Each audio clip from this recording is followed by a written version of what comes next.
my YouTube channel at Being OK Zone. So you came across a question like this in your forthcoming exam, whether WAEC or Jamb. So the first question says, when a cell is placed in a solution and the size of the cell increases, the concentration of solution is said to be what? A, dilute, B, hypotonic, C, isotonic, D, hypotonic. Now, to be very fast with the option, we have dilute. Now, dilute does not have anything. This term does not have anything to do with what what's it called? A solution was in a cell. You understand? So it talks about the decrease. Okay, that's in the concentration level of a solution. Okay, per acid. Okay, you understand? Now this is out of it. Now we have hypertonic. Hyper means at the what higher level. Now it means what? That the concentration of solutes, okay, for hyper now, it means what, that the concentration of solutes outside what of the cell is higher than that of the cell. Now this causes what we call shrinking. Do you understand? This for B. Then iso means the word iso. Iso means what? The same.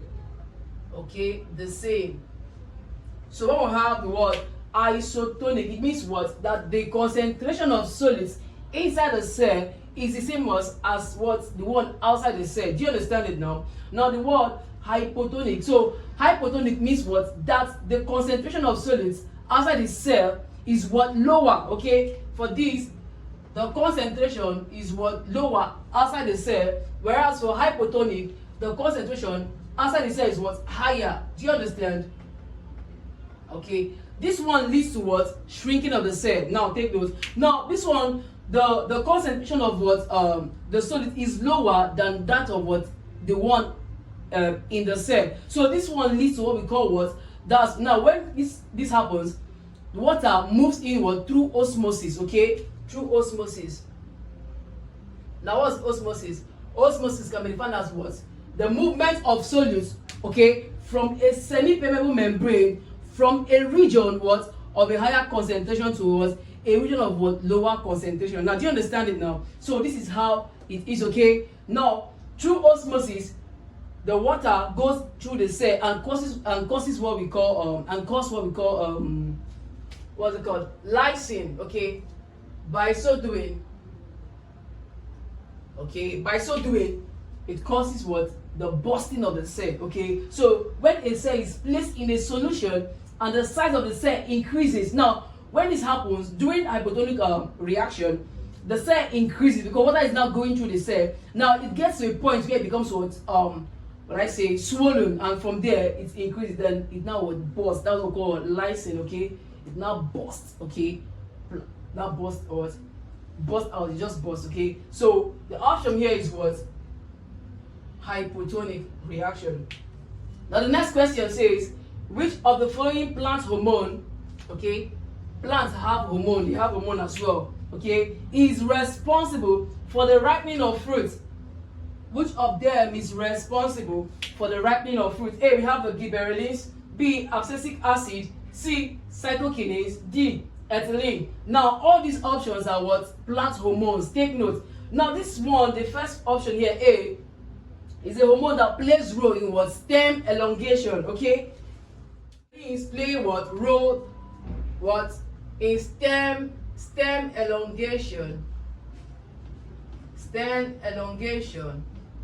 and also what? In seed germination. In seed what? Germination. So this is what gibberellins they do. Okay, they are responsible for that. Okay, the next one is what? Abscisic acid. This one plays a role in what we call stress responses. Okay, that's to say it helps it plays role in drought tolerance. Okay, it's what we call drought tolerance. Drought tolerance,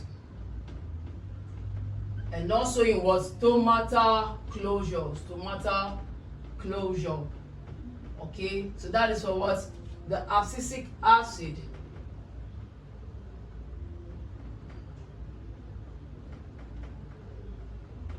Okay, so the next option here we have is what? Cytokinase. Now from the word cyto, you're looking at the word cytoplasms. Okay, now the cytokinase plays role in what we call cell division, that's the growth of cells. Do you understand? So this hormone is not responsible for what?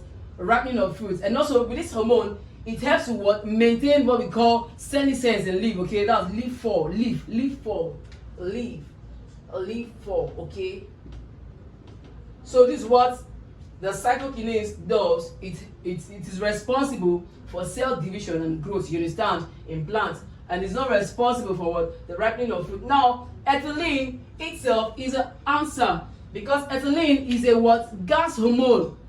Okay, it triggers the biological what? Or the biochemical changes that leads to what? The ripening of fruit. So this hormone is responsible for ripening of fruit. So this is our option and this is the answer. Okay, ethylene is the hormone, plant hormone, that is responsible for ripening of fruit. Thank you for watching my video. Please do well to subscribe if you found value in my video, and do well to share and comment. Thank you and bye for now.